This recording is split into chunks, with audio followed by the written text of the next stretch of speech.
Welcome students. आज हम distributed operating system के कुछ फीचर्स पे ध्यान देंगे। तो बेसिकली क्या है कि डिस्ट्रीब्यूटेड ऑपरेटिंग सिस्टम के चार इंपॉर्टेंट गोल्स होते हैं। क्योंकि ये जो डिस्ट्रीब्यूटेड ऑपरेटिंग सिस्टम है, ये आप ऐसा बनाना चाहते हो जिसमें अंदर एफर्ट्स जो है वो कम से कम लगे और आउटपुट जो है वो सबसे ज़्यादा लगे। अब यहाँ पे क्या है कि डिस्ट्रीब्यूटेड सिस्टम जो है वो इजीली जो यूजर्स होते हैं उसके अंदर वो रिसोर्स से कनेक्ट हो जाते हैं। और साथ ही साथ डिस्ट्रीब्यूटेड नेटवर्क के अंदर जो आप पूरा रिसोर्स को डिस्ट्रीब्यूट कर रखे हो नेटवर्क के अंदर, वो ओपन होना चाहिए, स्केलेबल होना चाहिए और रिसोर्स इजीली हाइड होने चाहिए। मतलब ये कि सबसे पहली चीज जो है डिस्ट्रीब्यूशन, ये जो डिस्ट्रीब्यूटेड कंप्यूटिंग या डिस्ट्रीब्यूटेड सिस्टम या डिस्ट्रीब्यूटेड ऑपरेटिंग सिस्टम की है, वो ये कि यूजर को रिसोर्स एलोकेट करा जाता है। नंबर एक, उसको हिडन रख के कि भाई रिसोर्स कहाँ से मिल रहा है, पूरे नेटवर्क में कहीं से भी मिल सकता है। दूसरा, ओपन हो वो। तीसरा, स्केलेबल हो। और ये कि इजीली बड़े एफर्टलेसली जो भी यूजर्स हैं उनको रिसोर्स एलोकेट कर दिया जाए। तो सबसे पहला पॉइंट मैं बात करता हूँ connecting user and resources. User और रिसोर्सेज के बीच में जो कनेक्शन है, ये बनाना सबसे पहला टारगेट, सबसे पहला गोल रहता है किसी भी डिस्ट्रीब्यूटेड सिस्टम का। अगर मान लीजिए आपको फाइल शेयर करनी है और मतलब एक कंट्रोल वे में फाइल शेयर करनी है दूसरे यूजर से, तो डिस्ट्रीब्यूटेड सिस्टम उसकी सबसे अच्छी एजेंसी रहेगी, जो कि एक्चुअली क्या करती है कि रिसोर्सेज को ऐसा फैला देती है कि ऐसा लगता है कि वो रिसोर्स आप ही के पास है। मतलब मैं अगर किसी क्लाउड पे काम कर रहा हूँ और मेरा फ्रेंड भी उसी क्लाउड पे काम कर रहा है, तो हम डेटाबेस को जब एक्सेस करेंगे या प्रिंटर को या स्टोरेज फाइल्स को या किसी भी वेब पेजेस को एक्सेस करेंगे, तो ऐसा लगेगा कि वो हमारे पास ही है। तो ये क्या है कि ये कई सारे रीजन है जिसकी वजह से हम ये करते हैं। सबसे पहला जो सबसे बड़ा इंपॉर्टेंट रीजन है वो है इसका फाइनेंशियल कंडीशन। जैसे मान लीजिए आपने 10 कंप्यूटर्स अलग अलग लोकेशन में सिचुएटेड हैं, और अगर वो 10 कंप्यूटर्स कनेक्टेड है और वो एक प्रिंटर को इस्तेमाल कर रहे हैं, तो हम रिसोर्स शेयरिंग करना चाह रहे हैं। बेसिकली हम चाह नहीं रहे कि 10 प्रिंटर खरीदें उसके बदले में, या फिर कोई भी ऐसी स्टोरेज फैसिलिटी। जैसे मान लीजिए मेरे पास लैपटॉप है और मेरे 10 और फ्रेंड्स के पास लैपटॉप है, लेकिन हम लोग का डेटा जो है हमने क्लाउड पर रख रखा है, और वो क्लाउड हम लोगों ने 10 ने मिल के खरीद लिया और थोड़ा थोड़ा पैसा उसमें मिला के, और 10 ने क्लाउड खरीद लिया और वो क्लाउड को हम इस्तेमाल कर रहे हैं। और वो क्लाउड का इस्तेमाल इसलिए कर रहे हैं क्योंकि हमारे पास हो सकता है कि हमारी डिवाइसेस की इंडिविजुअल स्पेस जो है वो कम पड़ जाए, लेकिन वो जो बड़ा क्लाउड होगा वो हम सब सारे के सारे एक्सेस कर लेंगे। तो अगर मान लीजिए मैं 1 TB का कोई क्लाउड खरीदता हूँ या 500 GB का कोई क्लाउड एक्सेस कर रहा हूँ, तो मेरे पास जो लैपटॉप में हार्ड डिस्क है वो 500 GB की ही है। तो मैं बोल सकता हूँ कि मेरे पास 1 TB का स्पेस एलोकेशन है, मतलब 1 TB का मैं स्पेस यूज कर सकता हूँ। तो एक फायदा ये होगा कि जहाँ मैं 500 GB का काम कर रहा था, वो मैं 1 TB का भी काम कर सकता हूँ। और यही हाल मेरे साथ साथ मेरे सारे दोस्तों का भी रहेगा, क्योंकि वो उनको भी ऐसा लगेगा, क्योंकि वर्चुअली उनको भी 500 GB दिखेगा, तो वो स्टोरेज का वो भी इस्तेमाल कर सकते हैं। दूसरा जो सबसे अहम पॉइंट होता है, जो सबसे अहम पहलू होता है, वो होता है ट्रांसपेरेंसी। डिस्ट्रीब्यूटेड सिस्टम का सबसे इंपॉर्टेंट गोल जो होता है वो होता है कि चीज़ों को हाइड करना। मतलब प्रोसेस और रिसोर्सेज को फिजिकली अलग अलग डिस्ट्रीब्यूटेड है वो पूरे नेटवर्क के अक्रॉस और मल्टीपल कंप्यूटर्स के अक्रॉस, लेकिन वो अपने सारी चीज़ों को हाइड करते हुए चलता है। मतलब आपको रिसोर्स मिल जाएगी लेकिन आपको पता नहीं लगेगा ये रिसोर्स कहाँ से मिली है। तो ये फायदा एक इसका रहता है। ट्रांसपेरेंसी के अंदर कई तरह की अप्रोचेज आती हैं। जैसे सबसे पहली अप्रोच होती है कि भाई transparency in terms of accessibility. अब एक्सेसिबिलिटी का मतलब ये कि आपका ये डिफरेंस हाइड करना कि डेटा की रिप्रेजेंटेशन और डेटा का रिसोर्स जो है वो रिसोर्स कैसे एक्सेस किए जा रहे हैं, ये होता है एक्सेसिबिलिटी का। लोकेशन, कहाँ रिसोर्स रखी है ये नहीं पता चलेगा आपको। माइग्रेशन, रिसोर्स जो है वो एक जगह से दूसरी लोकेशन पे शिफ्ट हो जाएगी, आपको पता भी नहीं चलेगा। रीलोकेशन, रिसोर्स जो है वो मूव हो रही है एक लोकेशन से, फिजिकल लोकेशन से दूसरी फिजिकल लोकेशन में। मतलब क्या है कि एक जगह तो क्या हो रहा है कि फिजिकल लोकेशन चेंज हो रही है, और एक जगह क्या हो रहा है माइग्रेशन में, क्या हो रहा है कि रिसोर्स माइग्रेट हो रही है। मतलब एक जगह से जाके दूसरी जगह पर रिसोर्स मिलना चालू हो गई। मतलब ए सिस्टम को रिसोर्स दे रहे थे, एकदम से बी को देने लगे, पता भी नहीं चलेगा कि ये रिसोर्स कब स्विच ओवर हुआ। अगला आता है डेटा रेप्लिकेशन, जो कि सबसे इंपॉर्टेंट मैं मानता हूँ, क्योंकि अगर मान लीजिए डेटा को आपने रिसोर्स को आपने रेप्लिकेट कर रखा है, तो अगर मान लीजिए मेरा सर्वर फेल भी हो जाता है तो उसके नेबर सर्वर उसकी मदद करेंगे। कॉन्करेंसी, कॉन्करेंसी जो हम एक्चुअल में जो पढ़ा है हमने 4th यूनिट में, वो ये देखा कि कॉन्करेंसी अचीव ही ऐसे होती है कि बहुत सारे यूजर्स होते हैं, वो आपस में कॉम्पिटिटिव होते हैं और वो सारे के सारे मिल के कॉन्करेंट प्रोसेस की तरह काम करते हैं। तो एक काम जो है उसके कई टुकड़े करके आप उसको पैरेलली चला सकते हो, जिससे हम पैरेललिज्म अचीव करते हैं, पैरेलल प्रोसेसिंग अचीव करते हैं। अगला पॉइंट है हमारा फेलियर। आप जब देखेंगे कि आपको फेलियर्स को हाइड करना और रिसोर्सेज जो रिकवरी के लिए लगाए जा रहे हैं उनको भी आपको पता नहीं चलेगा। मतलब आपका ये है कि अगर आप एक सिस्टम ए हो और किसी एक होस्ट ने आपको रिसोर्स एलोकेट करा और एकदम से वो फेल हो गया जो आपको एलोकेट कर रहा था, तो भी आपकी सेहत पे कोई असर नहीं पड़ेगा। आपको कोई दूसरा इतनी देर में आपको रिसोर्स देना चालू कर देगा और वो रिकवरी मोड में चला जाएगा। परसिस्टेंट, मतलब आप कोई भी सॉफ्टवेयर रिसोर्स को यूज कर रहा है मेमोरी के अंदर या डिस्क के अंदर, वो उसको हाइड करके रखता है, ये उसकी परसिवरेंस बना के रखता है, उसको हाइड करके रखता है। तो तीसरा पॉइंट जो है वो सबसे इंपॉर्टेंट जो है वो है ओपननेस। पहला पॉइंट हमने जो देखा वो देखा कि यूजर को रिसोर्स से कनेक्ट करवाता है कौन, आपका डिस्ट्रीब्यूटेड ऑपरेटिंग सिस्टम। दूसरा देखा ट्रांसपेरेंसी मौजूद रहती है, और तीसरा आता है ओपननेस। ओपननेस का मतलब क्या होता है? ओपननेस का मतलब ये होता है कि ये एक ऐसा इंपॉर्टेंट फीचर है जिसमें क्या होता है कि डिस्ट्रीब्यूटेड सिस्टम को वो बिल्कुल ओपन रखता है, एक ओपन सिस्टम रखता है जो कि सर्विसेज ऑफर करती है, और उसके सिंटेक्स और सेमांटिक्स होते हैं सारे के सारे सर्विसेज के। जैसे फॉर एग्जांपल मान लीजिए मैं एक कंप्यूटर नेटवर्क की अगर बात करूं, तो अगर मान लीजिए कंप्यूटर नेटवर्क की बात करेंगे तो उसके अंदर क्या होता है, आईपी वर्जन 4, आईपी वर्जन 6 का स्टैंडर्ड प्रोटोकॉल सेट होते हैं सारे, इनके फॉर्मेट्स होते हैं, इनके कंटेंट होते हैं, इनकी मीनिंग होते हैं। यहाँ पे मैसेजेस को सेंड और रिसीव करने का तरीका जो होता है वो रूल के हिसाब से चलता है। डिस्ट्रीब्यूटेड सिस्टम क्या करता है कि सर्विसेज को जनरली स्पेसिफाई करता है, डेफिनेशन जो उसकी आईडीएल के अंदर डेफिनेशन लिखी है जिसको हम बोलते हैं इंटरफेस डेफिनेशन लैंग्वेज, आईडीएल।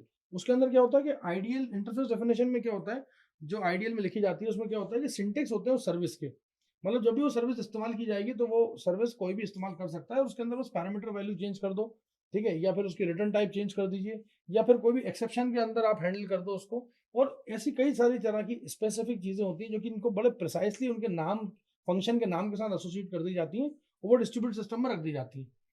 आप अगर AWS क्लाउड यूज करेंगे या माइक्रोसॉफ्ट अजोर का क्लाउड यूज करेंगे तो उसके अंदर ये चीज होते हुए भी देखेंगे।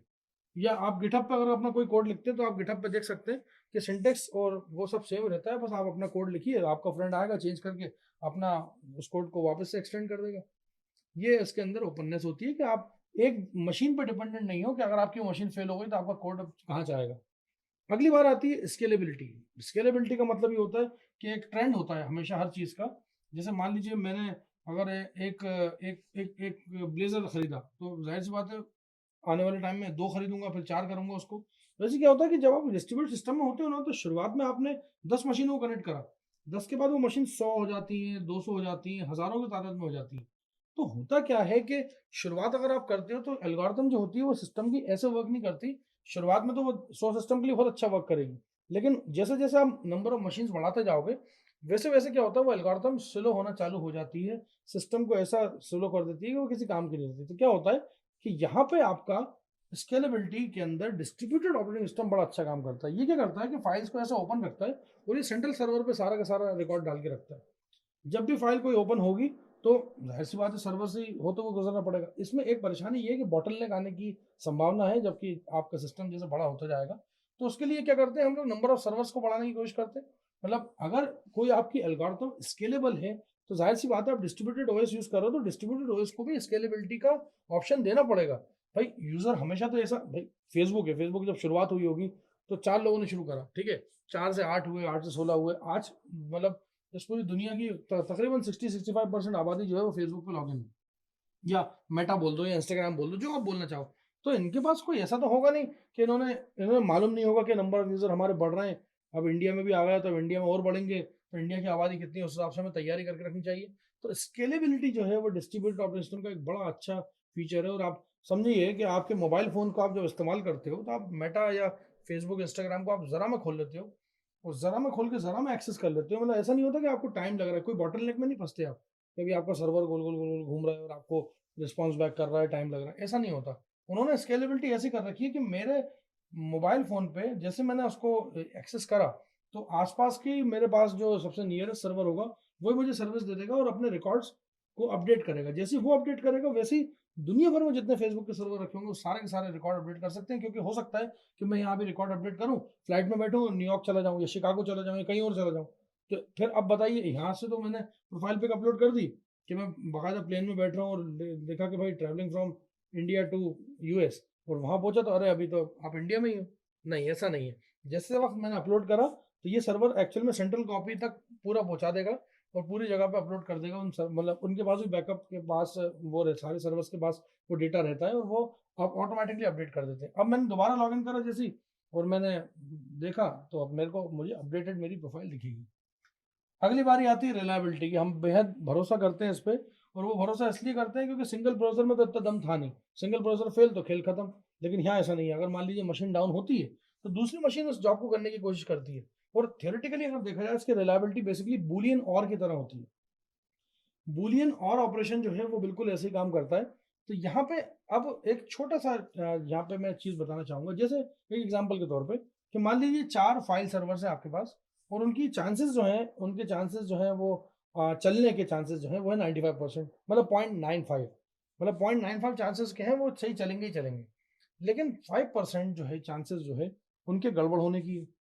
5% चांसेस अगर 4 सर्वर्स हैं और चारों की है तो एक्चुअल में क्या हो जाएगा 0.05 रेज़ टू द पावर 4, क्योंकि भाई ज़ाहिर सी बात है एक 95% का मतलब होता है 0.95, तो 0.95 0.95 0.95 ये तो हो गया 0.95। अब यहाँ पे क्या बचा 5% हर एक का, तो 5% 5% 5% 5% ये हो गया 0.05 into 0.05 into 0.05 into 0.05, that is 0.05 raise to the power 4, जिसका मतलब होता है 0.000006।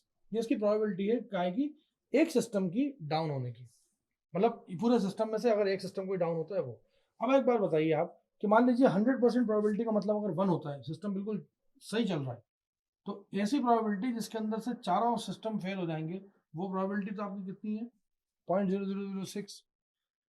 मान लीजिए 5-5% में चारों का गिन रहा हूँ और पांचों परसेंट जो है जो गिन रहा हूँ मैं वो एक पर्टिकुलर टाइम पे 10:21 और 52 सेकंड पे होगा, तो उसकी प्रोबेबिलिटी कितनी है? उसकी प्रोबेबिलिटी है जितना सक्सेस है मतलब 1 माइनस 0.0006, जिसका आंसर आएगा 0.999994।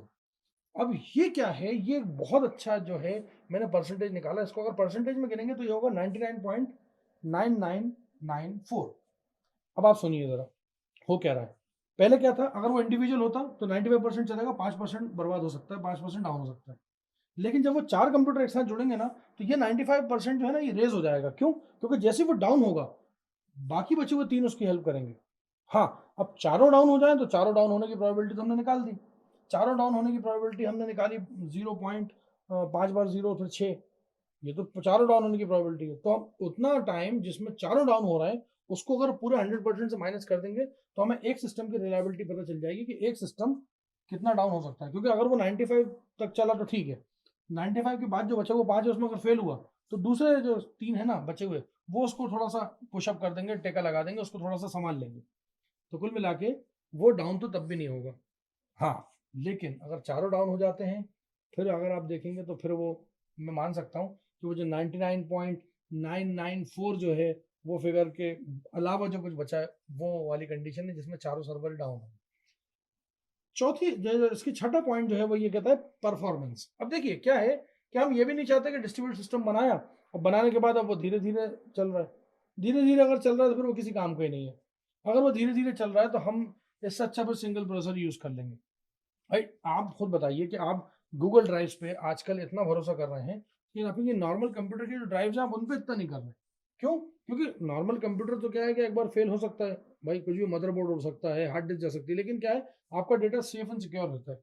तो हम लोग क्या करते हैं ज़्यादातर मेल्स पे सारी चीज़ें रखते हैं कि अगर मान लो सिस्टम, इवन आप कॉन्टैक्ट्स देखिए, आप जो मोबाइल फ़ोन के अंदर कॉन्टैक्ट्स आप सेव कर रहे हो, पहले आप सिम कार्ड में सेव करते थे या फ़ोन में करते थे, आजकल क्या में करते हो जीमेल में सेव करते हो, ताकि अगर ये फ़ोन पानी में गिर भी जाए या गुम जाए, चोरी हो जाए, तो भी आप जीमेल को जैसे ही आप नए फ़ोन के साथ सिंक करोगे तो पूरे कॉन्टैक्ट्स आपके पास आ जाए।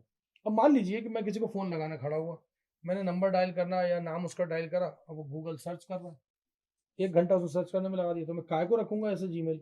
इसको निकाल के बाहर फेंकूँगा अपने सिस्टम से, अपने मोबाइल से। तो इसलिए परफ़ॉर्मेंस जो है वो अलग-अलग तरह से देखी जाती है। परफ़ॉर्मेंस के अलग-अलग जो मैट्रिसेस होते हैं, जो उसको नापने के लिए जो उसके मैट्रिसेस होते हैं, वो होता है कि रिस्पॉन्स टाइम के बाद थ्रूपुट उसका, उसकी सीपीयू यूटिलाइज़ेशन, वो कितना नेटवर्क कैपेसिटी को कंज़्यूम कर रहा है। तो क्या होता है इन सारे रिज़ल्ट्स का बेंचमार्क बना दिया जाता है जो कि हाइली डिपेंडेंट होता है उसके नेचर से। अब बेंचमार्क जो है वो ऐसा सेट किया जाता है कि अगर सिस्टम इंडिपेंडेंट होता है सीपीयू बाउंड कंपटीशन से, अगर मान लीजिए रेडिकली अगर कोई डिफरेंट रिजल्ट आता भी है तो वो बेंचमार्क को क्या करते हैं फिर वो चेंज करने की कोशिश करते हैं। मतलब अगर मैं बोलूँ कि आज एक AWS मैंने क्लाउड खरीदा और उस AWS क्लाउड के अंदर मैंने काम करना चालू करा, उसकी परफॉर्मेंस अगर मुझे नहीं मिल रही तो जाहिर सी बात है मैं अमेजोन में जाके उसको वो करूँगा, कंप्लेंट करूँगा उसकी कि भाई ये इसकी परफॉर्मेंस नहीं आ रही, मेरा यूज़र जो है उसको काफ़ी वेट करना पड़ रहा है। तो अगर ऐसा है तो फिर तो जाहिर सी बात है मुझे या तो क्लाउड चेंज कर देना चाहिए या उसको अपग्रेड करना चाहिए। लाइक जोमेटो एंड स्विगी, आप जोमेटो स्विगी भी जाइए देखिएगा 3 सेकंड के अंदर आपका ऑर्डर प्लेस हो जाता है। अब वही वो कहे कि नहीं नहीं रुको अभी 10 घंटे में होगा ऑर्डर प्लेस, आप खाओगे क्या खाना जब तक आपकी भूख ही मर जाएगी। तो इसलिए वो कंपनीज जो है वो मार्केट में जो कवर करी हुई है पूरा मार्केट, और मार्केट को जो चला रही हैं, मार्केट के अंदर राज कर रही हैं, वो सिर्फ अपने रिस्पॉन्स टाइम की वजह से, अपने सीपीयू यूटिलाइज, जो अपनी एफिशिएंसी है उनकी बहुत अच्छी है। और दूसरा, वो डिपेंड नहीं करती कि आपका सस्ता फ़ोन है तो आपका जोमेटो का ऑर्डर देर में प्लेस होगा, या आपके पास महंगा वाला फ़ोन है तो आपका ऑर्डर जल्दी प्लेस होगा। ऐसा कुछ नहीं है, सीपीयू का कोई कंप्यूटेशन बाउंड कुछ नहीं आता, सारा कंप्यूटेशन जो है वो डिस्ट्रीब्यूटेड ऑपरेटिंग सिस्टम करता है। तो ये थे कुछ आपके जो 6 तरह के फीचर्स जो कि डिस्ट्रीब्यूटेड ऑपरेटिंग सिस्टम प्रोवाइड करता है। Thank you so much.